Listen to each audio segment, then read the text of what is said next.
दुनिया भर के साइंसदानों के लिए एक नया तशवीशनाक मंजर सामने आया है।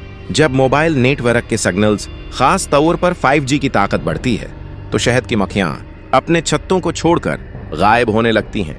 ये वही टेक्नोलॉजी है जो इंसानों को करीब लाने के लिए बनी थी, लेकिन लगता है अब ये कुदरत के सबसे नाजुक तवाजुन में खलल डाल रही है। शहद की मक्खियां सिर्फ शहद बनाने वाली मखलूक नहीं, ये हमारी जमीन, हमारी फसलों और जिंदगी के निजाम का अहम हिस्सा है। दुनिया की तकरीबन 1/3 फसलें इन्हीं की पॉलिनेशन से मुमकिन होती हैं। लेकिन अब जहां 5G टावर्स नस्ब हैं, वहां एक खामोश तबाही देखी जा रही है। मजदूर मक्खियां रास्ता भटक जाती हैं, छत्ते तक वापस नहीं पहुंच पाते और कई जगह पूरे कॉलोनीज खत्म हो जाती हैं। इब्तिदाई तहकीकात बताती हैं कि ताकतूर बरकी शुआएं यानी इलेक्ट्रोमैग्नेटिक फील्ड्स मक्खियों के कुदरती समझ शनासी निजाम में खलल डालती हैं।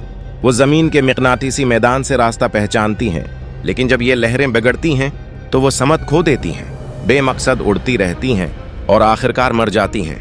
हम जिस चीज को तरक्की समझ रहे हैं, शायद वो कुदरत के तवाजुन को आहिस्ता आहिस्ता तोड़ रही है।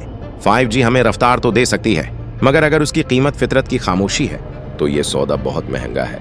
शहद की मक्खियां सिर्फ शहद नहीं बनाते, ये जिंदगी का तसलसल बरकरार रखती हैं। जब ये चली जाएंगी तो जमीन खामोश हो जाएगी।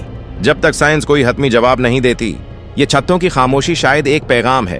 कुदरत बोल नहीं सकती, मगर अपनी खामोशी से जरूर खबरदार करती है।